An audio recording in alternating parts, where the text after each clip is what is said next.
The Wild Project. Quiero hablar de qué pasa con China, qué pasa con Taiwán, las reivindicaciones de China hacia Taiwán. ¿Qué es Taiwán? Porque mucha gente no lo sabe. Cuéntame un poco la historia de Taiwán y China. Es muy curiosa. La voy a intentar resumir para no aburrir aquí al respetable. Pero, estamos, antes hemos dicho con Nacho, estamos disfrutando, ¿eh? Te debo decir que está siendo una maravilla de podcast. Mil gracias. Explicas de forma fantástica. Es súper divertido lo que estás contando. Bueno, es una puta tragedia, pero es súper divertido. Porque la explicación es divertida. Sí, es muy interesante de, muy interesante. De y lo analizar, explicas muy bien. todo. O sea que estamos muy contentos. Muchas gracias, Jordi.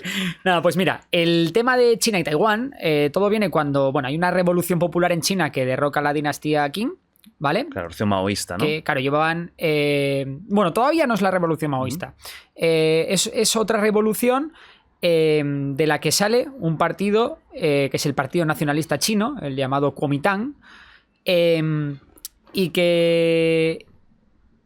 y que se divide, como vamos a decir, en tres subpartidos, como en tres facciones. Había una facción muy nacionalista, había una facción izquierdista, vamos a llamarla, y había otra facción abiertamente comunista, muy influenciada por la Unión Soviética. Vale. ¿Más o menos de qué año estamos hablando? Estamos hablando de principios del siglo XX, para entendernos, ¿no? Okay. Vale, entonces... El problema que hay en China es que no solo está el gobierno chino, sino que en el norte hay una serie de señores de la guerra que controlan varias zonas del país y en esas el gobierno chino no tiene un poder efectivo, ¿vale? Entonces,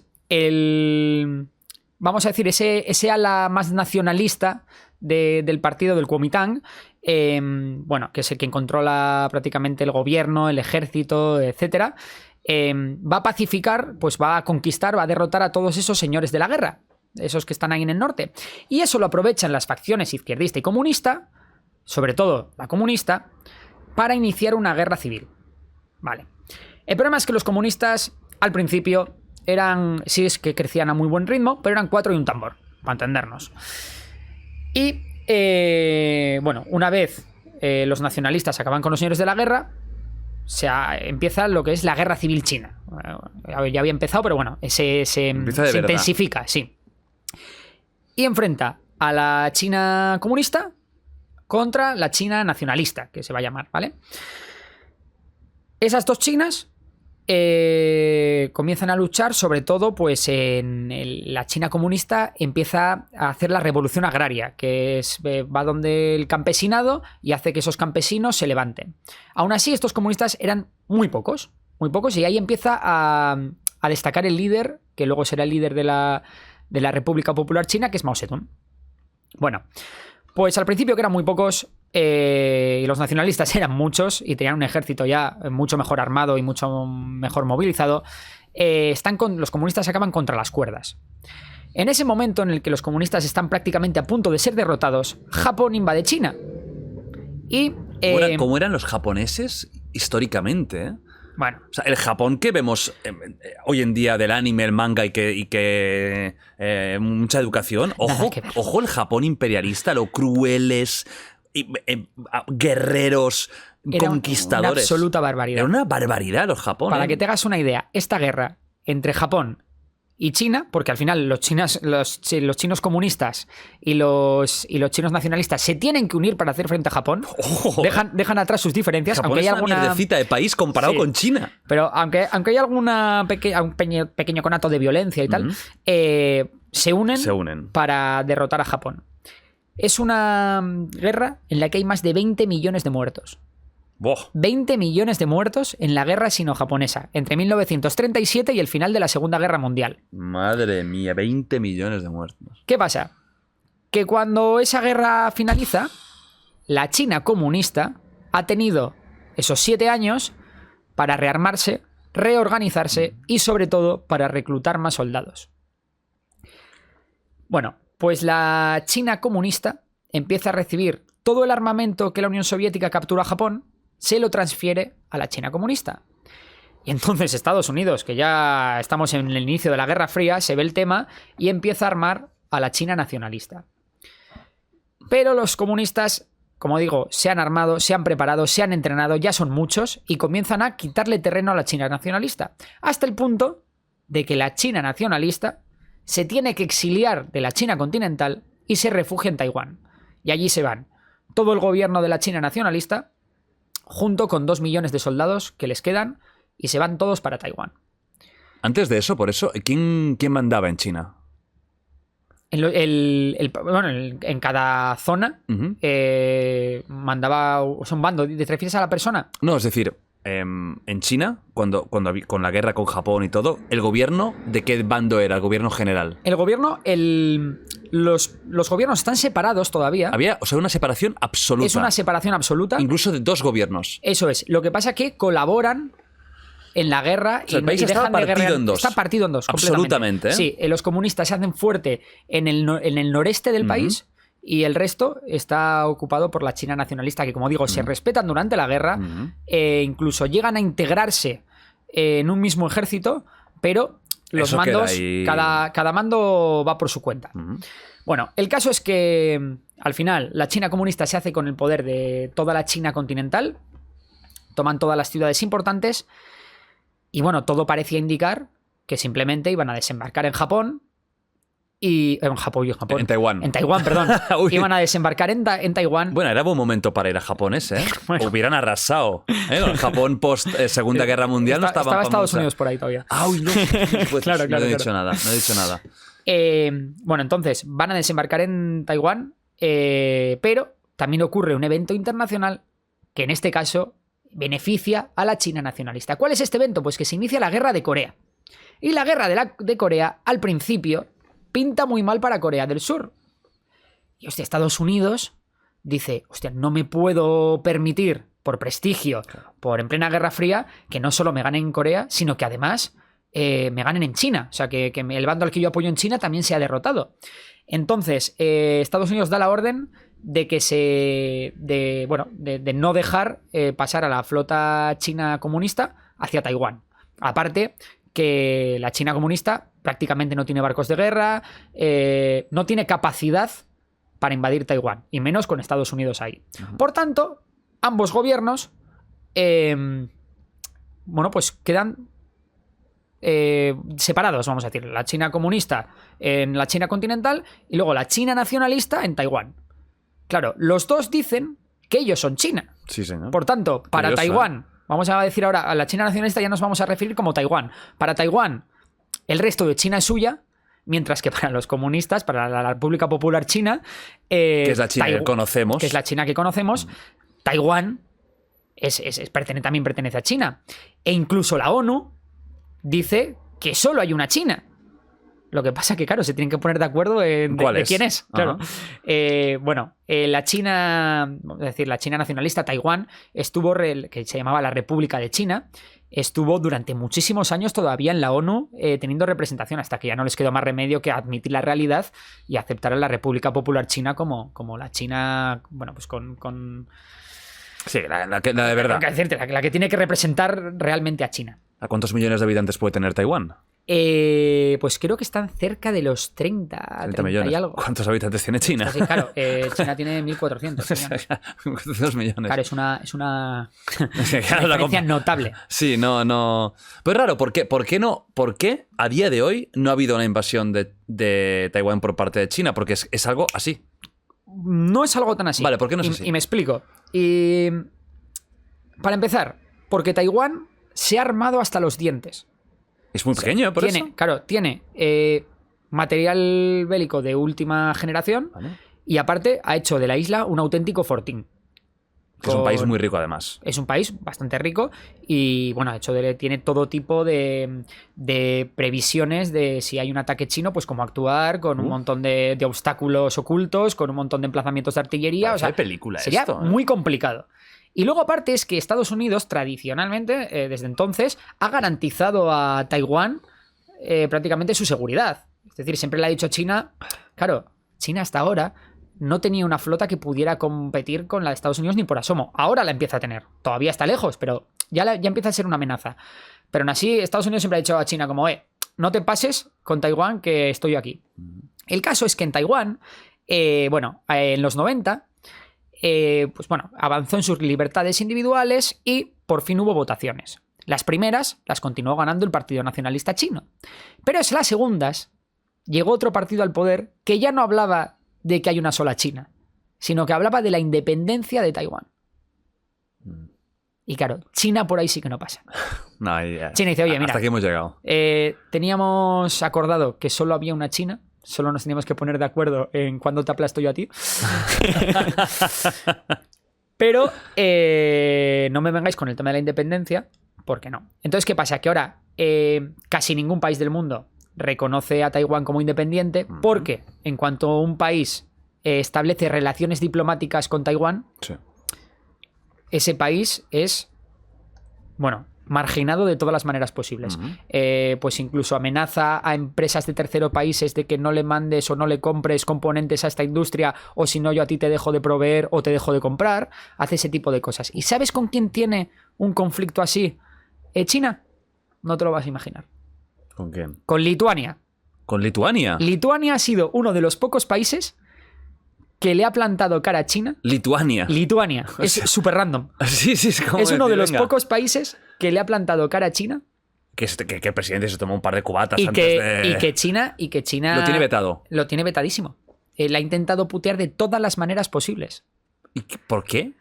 ¿Lituania? ¿Qué quería de Taiwán tanto? Pues, es un modo que prefiera enfrentarse a China que... Sí, es como un modo de no plegarse, también un poco de ganar prestigio internacional, del propio gobierno dirigir la atención hacia otro lado, pero bueno, al final es uno de los países que se podía permitir porque prácticamente no dependía de China y sí, dependía un poco más de Taiwán por el tema de los semiconductores y bueno, pues por hacer este favor, vamos a decir... le ha plantado cara a China, una cosa bastante curiosa. Pero bueno, fuera de esto de Lituania, el tema ahora mismo está complicado porque... Vale, ahí está. ¿Dónde está? Claro, tú dices que es la próxima bomba, ¿no? Claro, que es el próximo bombazo. Es el gran conflicto potencial que hay en este mundo. Es una islita es pequeña. Una islita. Dices tú que no va a ser nada fácil, incluso con tecnología china y de conquistar. De hecho, yo diría que a día de hoy todavía el ejército chino no está preparado para una empresa de estas características. ¿Tú crees que no podría conquistar Taiwán? Yo creo que le costaría demasiado en recursos y en vidas. Sí que están bien armados. Es que es una isla muy pequeña. Están la de muy bien China. Armados. Y es que le separan 130 kilómetros en su punto más cercano. Y no es fácil planear un desembarco en distancias tan largas, porque tus barcos están muy expuestos. Bueno, pues. Entonces, ¿dónde está el conflicto? El conflicto está en que China se está preparando para recuperar Taiwán de una manera u otra. ¿Qué armas juega Taiwán aparte de su enrocamiento militar? Pues bueno, el tema de los semiconductores. Taiwán, para el que no lo sepa, fabrica el 60% de los microchips a nivel mundial. Microchips que se utilizan en todos los aparatos electrónicos que tenemos hoy en día. Y dices tú, bueno, qué tontería. Pues que se pongan a hacer microchips en otro sitio. Bueno, es que hacer microchips es muy, pero que muy complicado. Más que nada porque montar una fundición, que es donde se hacen los microchips, te lleva muchos años. Son empresas... factorías tan complejas, necesitan de un uso intensivo extremo de agua y son tan complejas de montar que no se puede replicar de la noche a la mañana. Para no depender de Taiwán, ya se está hablando Estados Unidos de que quiere producir microchips en suelo estadounidense y en Alemania. Ahora parece que quieren hacer. Pero aún así les está costando mucho siquiera plantear el proyecto. Por tanto, durante unos años todavía vamos a ser muy dependientes de Taiwán. Y Taiwán juega con esto. Que de momento tienen esa ventaja estratégica que hace que Occidente se tenga que mojar para protegerles. Pero veremos cuando ya no tengan tanto monopolio. Sí, China está haciendo fábricas. Porque China también lo va a intentar. Lo que pasa que ya te digo que conseguir esa tecnología es muy, pero que muy complicado. Pero creo, esto lo explicó Nate Gentile cuando vino como para su podcast, ¿no? Y explicó que también lo que está haciendo China es, a base de talonario, comprar los mejores científicos de Taiwán para tenerlos en su país, hacer sus propias factorías y no depender de Taiwán, que es la clave, es lo que tú dices, es que dependemos de Taiwán y el país que primero consiga desprenderse, ojito, porque además vamos a depender de él. Claro, y le va a llevar, lo que te digo, bastantes años, porque bueno, es una industria que no se replica de la noche a la mañana. Y de hecho hay muy pocas empresas ahora mismo que tienen este tipo de factorías. Está Taiwan Semiconductors, está Samsung, que es de donde saca la mayor parte de su beneficio, Samsung, por cierto. Y está Intel. Y ya no hay más ¿no? que hagan este tipo de... Y de hecho Taiwan Semiconductor es la que mejores microchips hace, los hace más pequeños, ya estamos hablando de un nivel de nanómetros, ¿no? Bueno, entonces este conflicto, ahora yo estoy seguro que China está mirando con lupa lo que está pasando en Ucrania y para ver cómo se puede preparar de cara a unas posibles sanciones de Occidente si algún día le da por tomar Taiwán por las malas, vamos a decir. El problema es que sancionar a China no es tan fácil como sancionar a Rusia. ¿Por qué? Porque entre Occidente y China se han creado unas dependencias económicas tan fuertes que sería un desastre económico para los dos. No me atrevo a decir para quién sería un mayor desastre, pero posiblemente para Occidente. Pero igualmente unas sanciones al nivel de las de Rusia a China serían muy, muy complicadas. Es verdad que China tiene la mayor reserva de divisas del mundo y la mayor parte lo tiene en dólares, por lo que, bueno, esa congelación de activos en el extranjero y tal no le harían tanto daño. Pero bueno, unas cuotas a exportaciones chinas, la guerra comercial que empezó Trump, ya vimos cómo sí que le afectó. Entonces, bueno, hay que tener mucho cuidado porque China tiene lo de Taiwán entre ceja y ceja. Sí, ¿tú crees que tarde o temprano? Es orgullo chino, puro orgullo chino de que esto lo tengo que recuperar. Ahora, se tiene que dar una situación muy extrema. Lo que hemos visto, los primeros movimientos militares que hemos visto de China, es que China ahora cada poco, por cierto, que nadie se alarme si ve un tuit o una noticia que diga esto, porque lo está haciendo prácticamente a diario, China está invadiendo con cazas militares el espacio aéreo de Taiwán constantemente. Para ver qué pasa, ¿no? Para ver qué pasa, para ver cómo se comporta y cada vez lo hace más y ves que Taiwán no responde. Cada poco van comiendo un poquito más. Veremos. De momento es espacio aéreo que está sobre el mar de Taiwán, que no es en tierra obviamente, pero va a haber que ver si en algún momento surge ahí algún roce. Claro, hay un bombazo de Taiwán. Claro, porque Taiwán va a decir, oye, hay aeronaves militares sobrevolando mi cielo, yo la puedo derribar. Realmente, claro. Oye, es mi legítima defensa, ¿no? Y eso sí que sería una declaración casi de guerra. Entonces habrá que ver, porque yo mucho me temo que cuando China se sienta preparada, va a ir haciendo este tipo de incursiones y va a forzar a Taiwán a responder. Porque, claro, si cada poco llegará un momento que estén ya muy cerca de la costa y que Taiwán diga un día, oye, algo voy a tener que hacer, ¿no? Claro. Y veremos una crisis, seguramente, pues como la que hemos visto en Ucrania, incluso multiplicada, no a nivel de que estalle una guerra, sino una crisis, vamos a decir, de los días previos, ¿no? De la invasión, de esta militarización de la zona.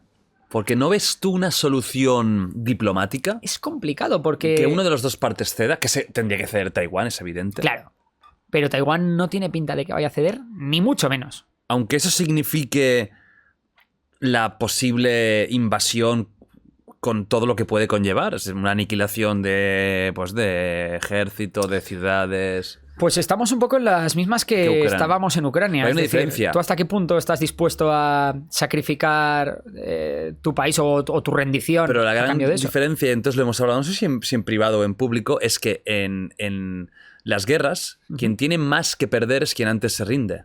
Quien vive mejor dice, mira, no voy a destruir todo lo que he conseguido por nada. Quien no tiene nada que perder está más dispuesto a ir hasta el final. En Taiwán vive muy bien. Correcto. Muy bien.